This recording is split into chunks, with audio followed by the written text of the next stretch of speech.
하나님께서는 예수 그리스도께서 오시기 이전에 이스라엘을 통해서 그리스도가 장차 오시게 될 그 때와 그 시간들을 알려주고 계시는 겁니다. 무엇보다 하나님께서 자기의 말씀을 이 역사 가운데 드러내실 때에는 역사는 하나님의 작정과 또 경륜, 그 섭리가 이루어지는 과정 속에서 그 말씀이 나타나게 됩니다.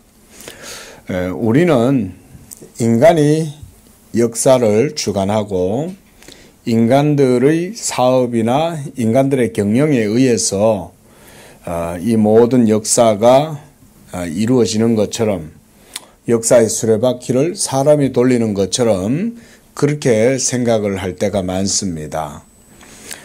대단한 인물, 마치 우리나라에도 보면 역사적인 위협을 이룬 그런 지도자들이나 통치자들이 있지 않습니까? 예를 들어서 세종대왕님이 한글을 창제하셨다. 또 이순신 장군이 우리나라를 저 외구의 위협으로부터 보호해 주었다. 또 그 외에 많은 역사적 사건들이 있잖아요. 자, 그런 사건들이 있을 때에 우리는 그 역사 안에서 이루어지게 되는 사건과 인물들을 중심으로 보지만 성경은 그렇게 말하지 않습니다. 성경 속에서는 오늘 본문에 보면 다리오도 나오고 또 고레스도 나오고 또 여러 오늘 특히 11장에서는 이스라엘을 둘러싸고 있는 주변의 강국들에 대해서 그 역사가 전개되어지는 것들을 보여주고 있는 것입니다. 성경이 이런 걸 보여주는 이유가 뭐겠습니까? 역사의 주권자는 하나님이라는 것을 보여주려고 그러는 거예요. 그리고 이것은 구약 성경 안에 마치 어떤 고대의 문서 속에 기록된 사문화된 또는 화석화된 그런 형태의 역사가 아니라 지금 오늘날 신약의 시대를 살아가는 여러분의 시대도 그렇다. 보통 성경을 읽어도 여기까지 생각을 안 해요. 그렇죠? 성경 속에만 사실이고 이 성경 속에 있는 사실이 내 삶과 내 모든 삶의 역사의 과정도 거기에 다 포함되어 있다. 이런 생각을 우리는 안 한다 이거죠. 근데 놀랍게도 성경은 창조도 말하지만 요한계시록에 가가지고 모든 역사의 끝도 말해주고 있죠. 그렇죠? 그렇죠? 그렇게 보면 여러분 그 속에 여러분이 있어요 없어요? 그 속엔 여러분도 우리가 다 있는 거예요. 이 양재교회가 여기에 세워져서 남상수란 사람이 여기에서 목사가 돼서 말씀을 전하고 또 이곳에서 성도들이 몇몇이라도 모여가지고 여기서 공동체를 이루어가고 이렇게 될 것도 하나님의 두루마리 속에 다 기록되어져 있는 겁니다. 근데 우리는 그냥 우리의 시간과 삶 속에서 그냥 살아가는 거죠. 그렇죠?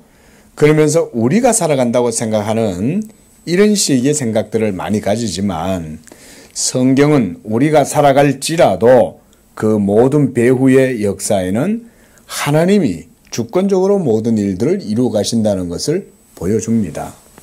무엇 때문에 성경은 이런 하나님의 주권적인 섭리와 역사를 성경 속에 이렇게 보여주고 있는 걸까요?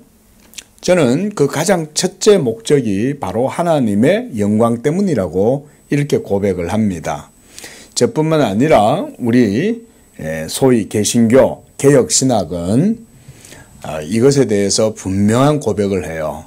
오직 하나님께 영광을 돌리라. 그래서 우리가 솔리 데오 글로리아, 우리 한번 따라해 볼까요? 솔리 데오 글로리아. 오직 하나님께 영광을, 이런 말인 거예요. 하나님께만 영광을 돌려라. 모든 것이. 그래서 로마서 11장 36절 이제 다 외우셨어요? 이는 만물이 주에게서 나오고 주로 말미암고 주에게로 돌아감이라. 영광이 세세에 그에게 있을지어다. 그러죠. 모든 이루어지는 일들이 다 하나님의 전적인 주권과 섭리, 역사를 통해서 모든 것들이 다 이루어지게 될 때 그 시작도, 그 과정도, 그 결과도 결국 모두가 누구에게 귀결되는 거예요? 하나님께 다 귀결되는 거예요. 그 속에서 인간들은 삶을 살아가죠. 그죠? 그 속에서 우리는 태어나고 우리는 애환을 겪고 눈물의 삶을 살고 해악을 겪고 이러면서 살아가죠. 하지만 그 모든 일들이 이루어지는 결과는 하나님의 주권적 섭리 가운데에서 이루어지는 것이다. 믿으시기 바랍니다. 이게 이성적으로는 잘 안 믿어질 수 있어요. 왜냐하면 이게 너무 크니까. 너무 커서 이게 안 보이는 거예요, 이게. 우리는 우리 이성에 가닿을 정도가 돼야 이해가 되지, 이성을 넘어서면 이해를 못 하거든요. 저는 수학을 못하니까 수학자들의 산술식이나 수학을 쭉 풀어놓은 걸 보면 전혀 이해를 못해요. 예? 근데 그 사람들은 그것이 이해가 돼가지고 그걸 뭐 엄청난 수학적인 공식들이나 이런 것들을 가지고 쭉 풀어나가잖아요. 대단하죠. 부러워요. 예? 근데 하나님이 그렇게 역사하시니까 우리는 그런 게 없다라고 생각을 해버리죠. 그렇지 않습니다. 그래서 성경에서는 특히 이 다니엘서에서 우리가 봤듯이 하나님이 역사의 주권자라는 걸 하나님이 분명하게 이방의 왕들을 통해 가지고 보여주시죠. 느부갓네살, 네부카드네자르라고 하는 이 바벨론의 왕을 하나님이 절대 권력에서 하루아침에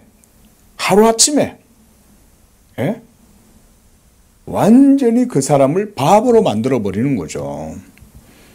그러니까 갑자기 광인이 되어가지고 미친 듯이 정사를 돌볼 수가 없으니까 얼마나 그 밑에 있던 신하들이 깜짝 놀랐겠어요. 그렇죠? 사람이 갑자기 우리 말로 미쳐가지고 빙빙빙빙 돌고 다니고 뭐 이러니까 왕이시여 왜 이러시나이까 이랬을 거 아니에요. 그런데 뭐 희죽희죽 웃으면서 풀이나 뜯어먹고 그러니까 에헤 큰일 났네 이러면서 그냥 이제 뭐 날개 완전 아무것도 아니다 이제 종이 호랑이다 이러면서 아마 쫓아냈을 거 아니에요. 그래서 그냥 사람들한테 내쫓겨가지고 들판에 가가지고 풀이나 뜯어먹는 야인이 되고 광인이 돼버린 거죠. 한마디로. 자, 그걸 통해서 하나님이 보여주시고자 하시는 게 뭐예요? 하나님은 살아계신다는 걸 보여주시는 거죠. 믿습니까? 우리는 하나님 믿는다고 이렇게 고백하고 아멘 해도 사실 우리의 삶 속에서 별로 끝까지 고백 못하죠. 그렇죠? 여기 서 있는 목사 자신도 연약한 인생이다 보니까 여러분들 앞에 하나님 말씀 전하고 이렇게 한다 해도 참 그 하나님의 말씀대로 100% 순종하고 살아가는 게 얼마나 연약하고 힘듭니까? 예?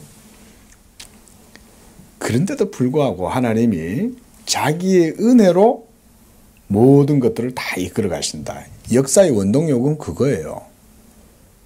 제가 늘 우리가 개혁신학에서 강조하는 게 그거 아닙니까? 하나님은 우리를 구원하시되 그 구원은 하나님의 자기 이름을 위한 것이다. 이거 늘 강조하죠. 여러분 이거 절대 잊으시면 안 돼요. 여러분들 예수 믿으시면서 내가 예수 믿는다.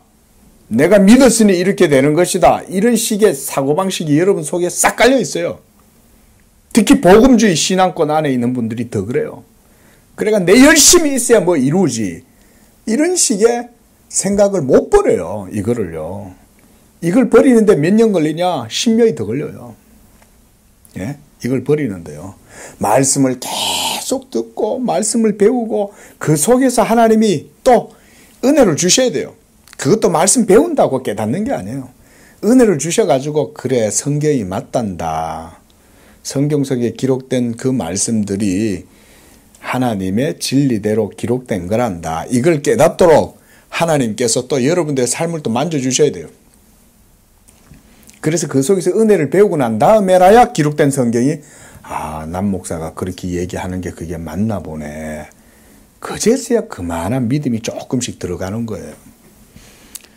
우리는요, 이 육체의 장막을 벗고 우리의 눈으로 하나님을 보기 전까지는요, 항상 죄의 지배와 이 부패하고 타락한 본성과 싸우면서 늘 불신앙과 연약함 속에서 살아갑니다. 근데 그런 여러분을 하나님이 천국으로 데리고 들어가시는 거예요. 여러분의 힘으로 했겠어요? 응? 그 과정이 우리가 요즘 기독교 강요에서 그걸 계속 배우고 있죠. 그렇죠? 기독교 강요에서 칼빈이 그렇게 강조하는 이유가 뭡니까? 우리가 한다는 거를 모두 다 꺾어 내려놓으라는 거예요. 하나도 인정하지 말라는 거예요. 천국 가는 그 모든 과정과 결과도 하나님의 주권적인 섭리 가운데 인도하심 가운데 있는 거지. 응? 우리 사람이 하는 게 아니다 라는 것을 보여주는 거죠. 오늘 다니엘서를 통해서 하나님이 이런 역사가 앞으로 전개되어질 것을 미리 말씀하고 있는 역사의 예고편 아닙니까? 그렇죠? 우리도 드라마 그런 거 좋아하잖아요. 요즘은 뭐 OTT 이런 데서 보면 시리즈로 막 나오잖아요. 그러면 이제 방청객들 이 사람들의 이제 저거를 읽지 않으려고 다음에 일어날 것에 대한 예고편을 보여주잖아요. 예? 하나님도 그거를 보여주시는 거예요. 왜 보여주실까요? 그런 일들이 일어나게 되었을 때 그 모든 일들은 그냥 일어나는 게 아니라 하나님의 주권적인 섭리와 작전 가운데에서 하나님의 뜻하심 가운데서 일어나고 있다는 것을 보여주기 위해서 그렇게 하시는 거죠. 그런 내용들을 우리가 잠깐 보겠습니다.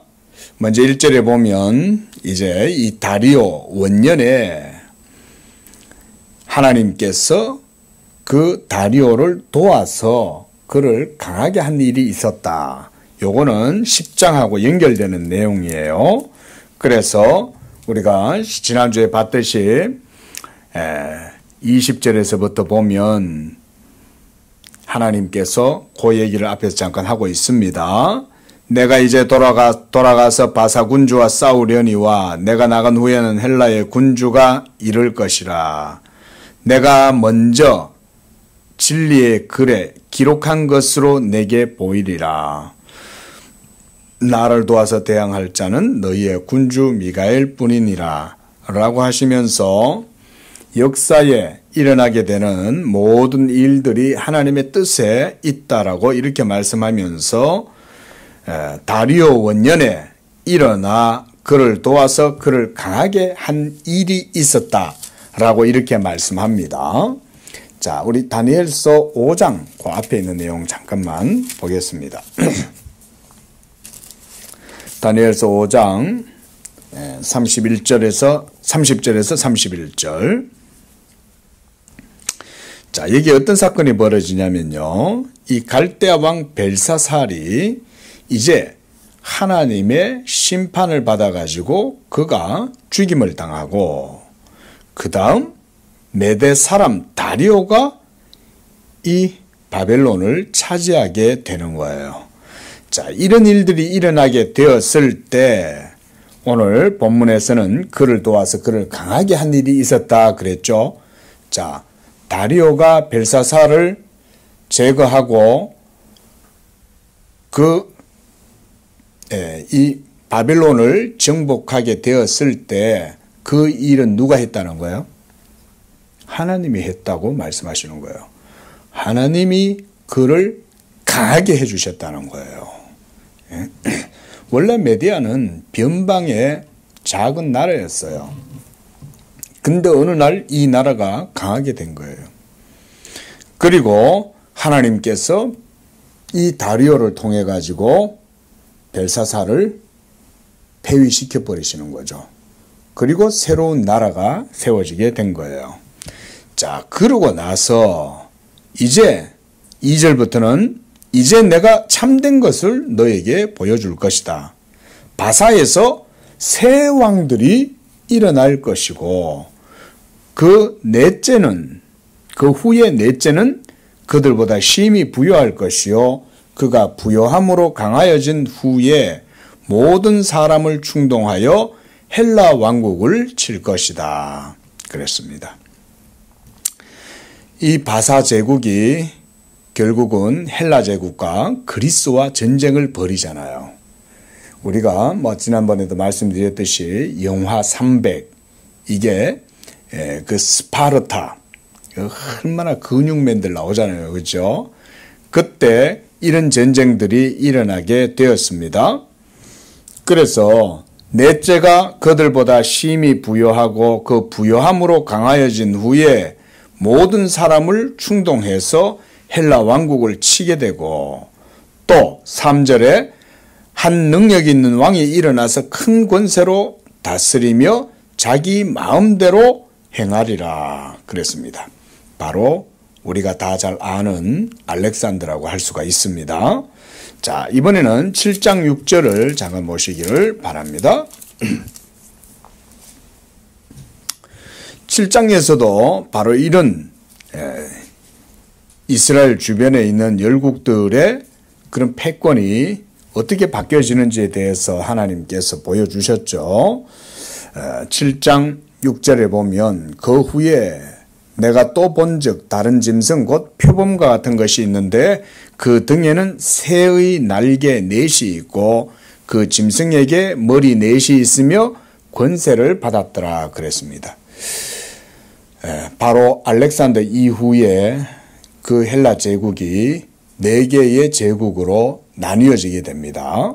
이 4개 제국이 나누어진 가운데 셀류코스 왕조라고 하는 거기에서 이제 안티오쿠스 3세 그리고 그의 아들 안티오쿠스 4세가 등장하게 되어서 강력한 그런 권세를 누립니다.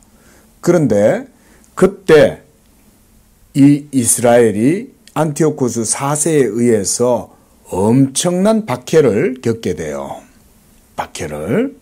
그런 과정 속에 이제 소위 우리가 잘 아는 마카비 혁명이라고 하는 것이 유대인들의 전쟁 역사 속에 유명한 전쟁이 일어나서 유대인들이 자기들의 국권을 어느 정도 회복을 시켜요. 그게 이제 유명한 마카비 혁명이고 그게 마카비서라고 기록이 되어져 있어요. 지금도 우리는 안 가지고 있지만 외경이기 때문에 우리가 그거를 성경의 정경으로 보진 않는데요. 우리가 로마 교회에서 발간한 공동성서라는 게 있어요. 거기 안에는 외경도 같이 포함해 놔놨는데 거기 보면 마카비서도 같이 이렇게 나눴어요. 거기 보면 안티오쿠스 4세에 대한 내용을 자세하게 다루고 그 안티오쿠스 4세가 유대 종교를 엄청나게 박해해서 자기를 신으로 내세워가지고 자기를 숭배하도록 그렇게 하면서 유대인들의 모든 신앙행위나 종교를 완전히 철폐를 시켜버리는 거예요. 그것 때문에 이 마카비 혁명이 일어나서 그렇게 해서 전쟁에서 승리하게 되고 그게 이제 그들에게 또 역사 속에 하나의 큰 그런 절기가 되기도 했습니다.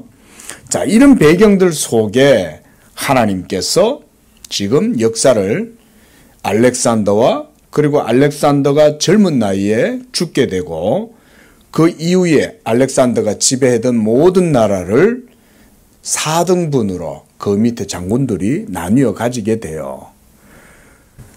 자, 그래서 이제 그 내용들을 4절 하반절에도 그렇게 얘기를 합니다. 이 나라가 뽑혀서 그 외에 다른 사람에게로 돌아갈 것이다. 5절에 남방의 왕들은 강할 것이나 군주들 중 하나는 그보다 강하여 권세를 떨치리니 그 권세가 심히 클 것이다. 이게 바로 안티오쿠스, 셀류코스 왕조라고 할 수가 있어요. 그리고 몇 해 후에 그들이 서로 단합하고 남방왕의 딸이 북방왕에게 가서 화친하리라. 그 공주의 힘이 쇠하고 그 왕은 서지 못하고 권세가 없어지고 그 공주와 그를 데리고 온 자와 그를 낳은 자와 그때 도와주던 자가 다 버림을 당하리라. 기록이 굉장히 자세하죠. 어떻게 될 것이고 누가 배반할 것이고 이런 얘기가 이 속에 아주 자세하게 기록되어져 있어요. 그러면 이런 것들을 하나님이 이렇게까지 기록해 놓으시는 이유는 궁극적으로는 사실은 예수님을 보여주려고 그러는 겁니다. 성경에서 기록되고 오리라고 한 예언했던 그 예수 그리스도는 분명히 하나님의 아들이고 하나님의 말씀이고 그 예수 그리스도가 바로 메시아고 이거를 보여주기 위해서 하나님이 일종의 이런 서론격으로 이런 일들을 이루어 가신다고 볼 수 있는 거죠. 그렇죠? 하나님의 역사가 우리의 생각에는 대충 이루어지는 것 같지만 하나님은 그렇지 않으신 거죠. 하나님은 그렇죠? 우리는 하나님을 우리식으로 생각하면 안 돼요. 그래서 우리 인간은 그저 자기 생각대로 모든 게 다 된다고 생각하잖아요. 얼마나 큰 착각 속에 살아갑니까? 그렇죠? 근데 그게 아니죠. 하나님은 한순간도 안 놓치죠. 한순간도. 이게 우리 신학이에요. 이런 게 신학에서 우리가 이런 얘기를 하는 거예요. 하나님은 어제도 없고 오늘도 없어요. 하나님은 영원하세요. 그분에게는 시간이 없어요. 우리에게는 내일이 있을지라도 하나님한테는 내일이 없어요.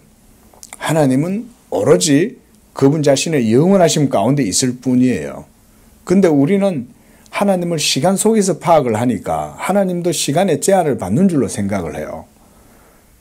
이거를 벗어내는 게 쉽지가 않아요. 신학하시는 분들도 이런 시간 의식 속에서 삶을 살고 신학을 하다 보니까 하나님의 영원하심이라고 하는 그 존재의 개념을 이게 이성을 넘어서서 하나님의 영원한 존재 그 자체를 그대로 인식하고 소위 thinking, 사유라 그래요. 사유, 생각.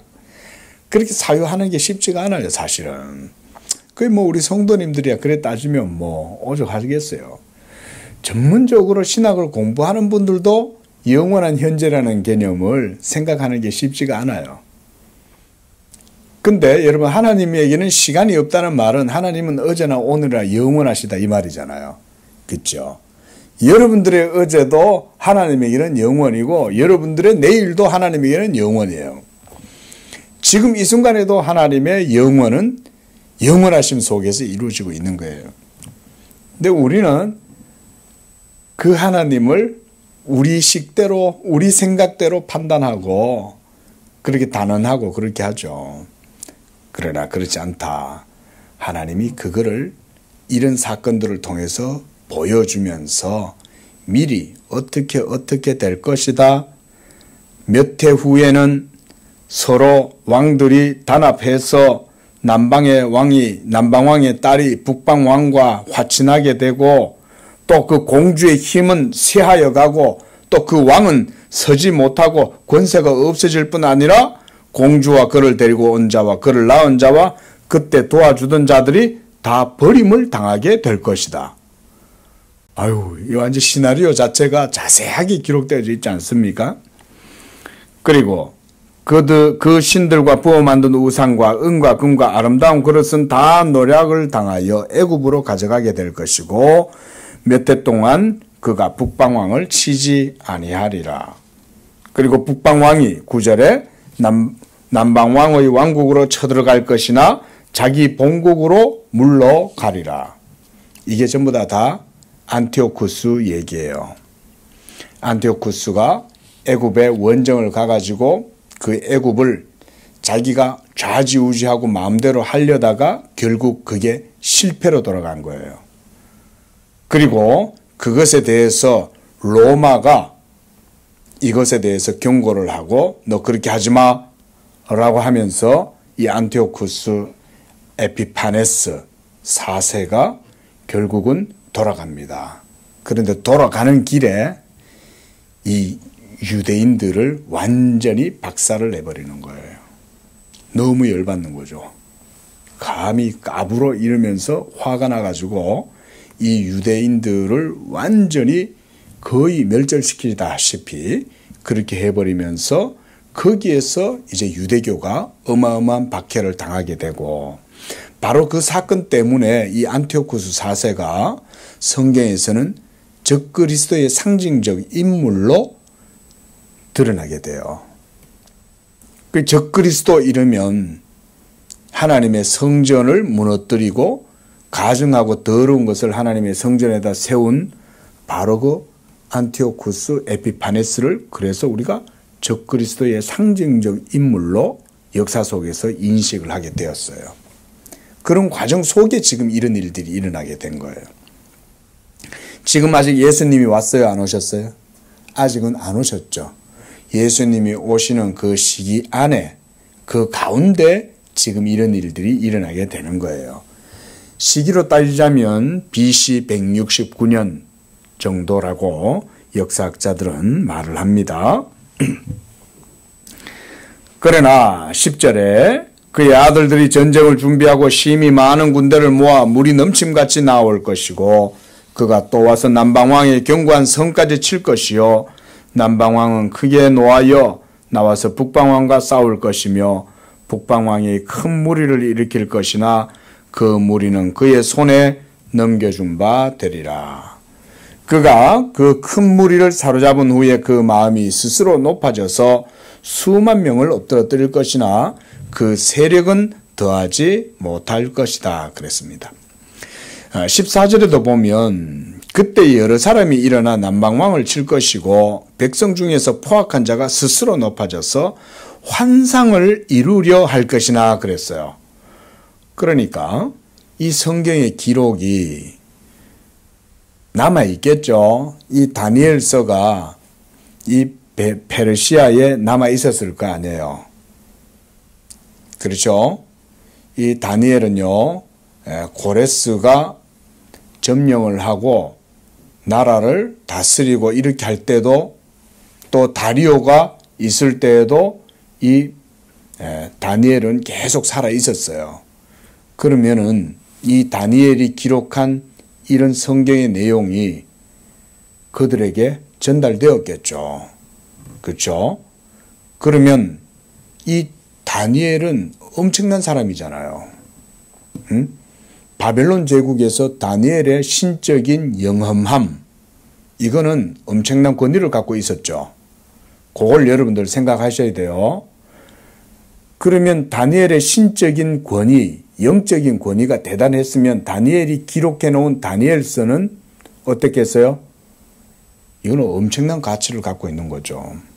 그리고 다니엘서가 기록한 그 내용은 앞으로 일어나게 될 역사에 일어나게 될 일들을 기록한 거잖아요. 그럼 이거는 한마디로 신의 판도라 상자와 같은 거예요. 그게 열린다는 건 엄청난 일인 거예요. 그런데 이것이 알려지게 되었을 때 사람들은 어떻게 하겠어요?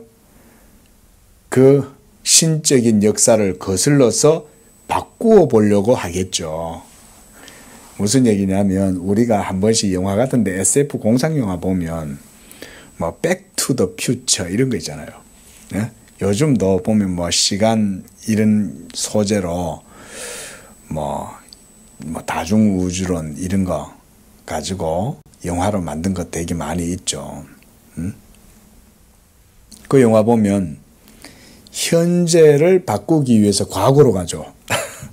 과거에 가서 어떻게 자기가 그 사건에 개입을 해가지고 그걸 뒤바꾸면 미래가 바뀌게 될 것이다. 이런 생각을 하잖아요. 여기에서 14절에 저는 이것을 그렇게 해석을 합니다. 환상을 이루려 할 것이나 도리어 걸려 넘어지리라. 그러니까 역사를 자기들 마음대로 바꾸고 해보려고 하겠지만 안 된다, 이 말인 거죠. 그 모든 것 위에 하나님이 다 모든 경우의 수를 하나님이 알고 계시는 거 아니겠어요? 그렇죠? 우연하게 일어나는 일인데 사실 우연이 아니었던 거죠. 응? 사울이 어떻게 죽었어요? 우연히 죽은 거예요, 여러분. 예? 사울이 어떻게 죽었냐?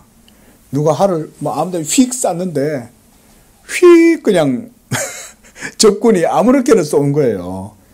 휙 하고 날아왔는 게 그냥 탁 꽂혀 죽은 거예요. 우연 일은 없어요.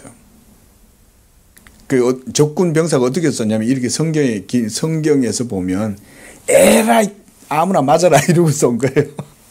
에라이 아무나 맞아라고 쐈는데 사울에게 정통을 맞아버린 거예요. 우연은 없는 거예요. 우연인 것 같은데 하나님의 저주가 있었던 거죠.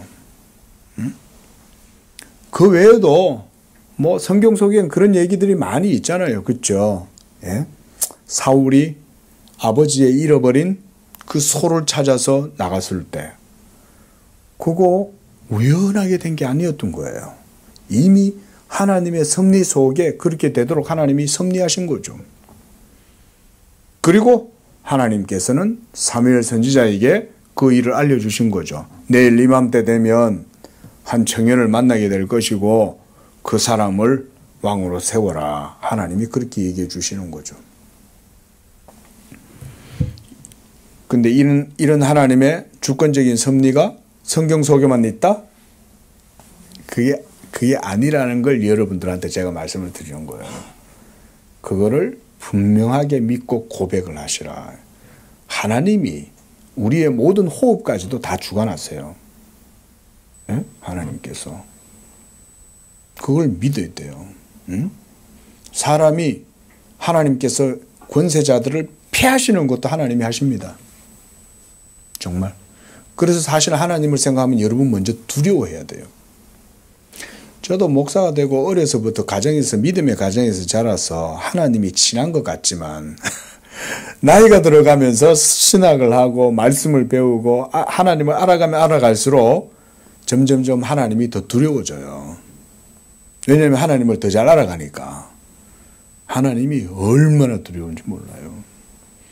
목회 사역을 하면서 현장에서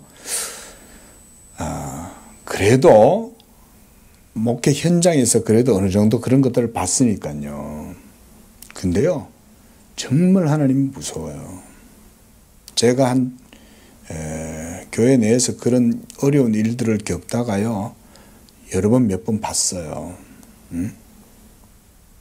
한 번은 어떤 목사님이 큰 과오를 저질렀는데 이분이 회개하지 아니하고 끝까지 완악하게 행할 때 그 상황을 모면하고 자기에게 유리하게 상황을 이끌어 보려고 애를 쓰는 게 있는데 안 되더라고요. 제가 옆에서 그냥 이렇게 멀리서 보고만 있는 거예요. 보고만. 말 그대로 정말 멀리서 보고만 있는데 발버둥을 치면 칠수록 더 옥죄이는 거예요. 내가 그걸 보면서 그때 와, 하나님 정말 무섭다. 인간이 가진 방법을 다 쓰면 쓸수록 그분의 발이 점점 더 올무에 꽉 매이는 거예요. 그래서 무섭다. 하나님이 진노하셔서 징계하시고자 마음을 내리고 결정을 내리면 저렇게 무섭구나. 근데 우리는 보통 하나님이 그렇게까지 안 하시잖아요. 그렇죠? 보통 우리의 일상적 삶에서 하나님이 그 정도로까지는 잘 드라이브를 안 걸어요. 하나님께서. 그냥 은총을 베풀어 주시는 거예요. 오래 참으시고. 예? 하나님이 너그러우시고 긍휼히 여겨주셔서 그냥 참으시는 거예요. 그냥. 근데 그게 우리한테는 뭘로 보이냐. 하나님이 만만하게 보이는 거죠. 뭐 내가 죄 지어도 하나님 신경도 안 쓰네. 아무 일도 없네 뭐. 이렇게 생각한다는 거죠. 하나님이 딱 별거 없죠. 그냥 손가락 하나만 까딱해도 끝나고 그런 거 아니겠어요? 사실은 그런 게 말장난이 아니다 이거예요. 하나님이 손가락 하나 까딱하면 끝나는 거예요, 진짜로. 결코 하나님의 섭리를 벗어날 수 없습니다. 그래서 스스로 높아져서 환상을 이루려고 해도 자기 뜻대로 안 돼요. 하나님의 섭리 속에 도리어 그것이 걸려 넘어지게 되는 거예요. 교만하면 이렇게 되는 겁니다. 자, 15절에 북방왕은 와서 토성을 쌓고 견고한 성읍을 점령하고 남방군대는 그를 당할 수 없고 그가 택한 군대도 그를 당할 힘이 없는 거예요. 자, 이 속에서 우리가 이제는 하나님의 주권을 읽어야 된다 그랬죠. 그렇죠? 하나님이 무력하게 만들어 버리시는 거예요. 아무리 수백만 대군 데려와도 저 우크라이나 전쟁 보세요, 여러분. 여러분 그거 그런 거 안 느껴지세요? 우리는 다 우크라이나 저도 한 달 안에 끝난다고 생각했어요. 진짜 일주일 정도 처음에 저는 생각할 때 쳐들어가면 그냥 다 무너질 거고 느낌에 한 일주일 정도면 기우잖아요. 기우. 점령될 거다. 그때 그렇게 생각했어요. 실제로. 한 일주일면 끝나겠다. 길면 보름? 한 달? 웬걸 전세가 완전히 뒤집어져 버렸죠. 그런데 그 방송되어지는 그 내용들, 영상들을 쭉 볼 때요. 이해할 수 없는 일들이 일어나는 거예요. 예? 러시아 군들의 군사들과 물자와 군사들의 이동이나 물자들이요. 꼼짝을 못하고 길이가 60km 되는 그 모든 키우 시내로 들어가는 그 모든 길이 딱 막혀서 버린 거예요. 만약 그 60km에 달하는 병력들이 키우로 들어갔다고 한번 생각해 보세요. 어떻게 됐겠어요? 다 완전히 키우는 완전 점령되고 우크라이나의 정부는 완전히 무너지는 거예요. 그 60km 늘어서 있던 군사 장비들이 전부 다 60km로 늘어서 있었잖아요. 거기 들어가 보세요. 어떻게 됐겠어요? 하루아침에 다 끝나는 거예요. 사실은. 우리나라가 그랬잖아요. 우리나라가 저 불광동 쪽에서 북한군들이 탱크 몰고 서대문으로 막 넘어올 때 하루아침에 점령당한 거 아니에요. 그래 따지면. 응? 근데 하나님이 막아버리면 안 되죠. 저 러시아가 종이 호랑이가 아닙니다. 우리가 알다시피 그렇죠? 응? 미국이 핵 개발하면 러시아도 핵 개발하고 우주선 소련이 먼저 우주인을 보냈잖아요. 소련이 먼저. 대단한 거 아닙니까? 위성도 소련이 먼저 쏘올린 거예요. 소련이 대단한 나라예요. 근데 하나님의 섭리가 있으니까요. 맥을 못 추는 거죠. 맥을. 응? 앞으로도 하나님께서 어떻게 하실런지 이제 우리가 예측을 못하죠. 우리 생각에는 진짜 일주일 만에 진짜 끝날 줄로 생각을 했는데 예?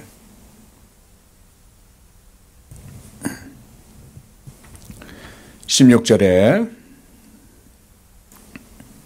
계속 역사의 과정을 설명합니다. 오직 와서 치는 자가 자기 마음대로 행하고 그를 당할 사람이 없고 그는 영화로운 땅에 설 것이고 그 손에는 멸망이 있을 것이다. 하나님께서 이렇게 하시는 거죠. 자, 17절에 그가 결심하여 전국에 힘을 다하여 이르렀다가 그와 화친할 것이요 여자의 딸을 그에게 주어 그의 나라를 망하게 하려 할 것이나 이루지 못하리니 그에게 무익하리라. 이루어진다, 이루어지지 않는다, 계속 이런 얘기들이 있어요. 자, 18절에 그가 그의 얼굴을 바닷가로 돌려 점령할 것이나 한 장군이 나타나서 그의 정복을 그치게 하고 그 수치를 그에게 돌릴 것이므로 그가 드디어 그 얼굴을 돌려 자기 땅 산성들을 향할 것이나 거쳐 넘어지고 다시는 보이지 아니하리라. 자, 오늘 19절까지의 내용인데 계속 다음 주에도 이어집니다. 19절 이후에도요. 자, 남방왕과 북방왕. 지금 페르시아 이후에 이제 헬라 제국이 세워지게 되고 그 헬라 제국이 또 무너지면서 그 다음 이제 로마가 들어서게 되고 이런 과정 속에 일어나게 되는 역사를 지금 다니엘서에서 기록을 해놓고 있습니다. 그 과정 속에서 여러 가지 이제 고대 지중해 근동에서 일어나게 되는 패권 이런 다툼들이 이런 과정 속에서 일어나게 되는 거죠. 역사의 주관자는 하나님이고 또 이런 일들을 통해서 보여주시는 바가 예수 그리스도를 지시하고 보여주는 것에 목적이 있다. 우리가 이런 정도는 분명하게 이해를 해야 되겠습니다. 기도하겠습니다. 자비로우신 하나님 아버지, 역사의 주권자이신 하나님은 지금도 자기의 이름과 영광을 위하여 모든 일들을 행하시고 이루시는 줄로 믿습니다. 사람이 마음으로 계획할지라도 그것을 이루시는 분은 하나님이시고 하나님은 빛도 지으시고 어둠도 지으시며 하나님은 왕권을 세우기도 하시고 패하게도 하시는 분인 줄로 믿습니다. 무엇보다 우리에게 겸손한 마음을 주시고 살아계신 그 하나님 앞에 경외함으로 하나님의 주권을 인정해 드리고 그 앞에서 우리가 늘 하나님 앞에 겸손할 수 있는 그런 우리의 믿음이 되게 하여 주시옵소서. 예수님의 이름으로 기도합니다. 아멘.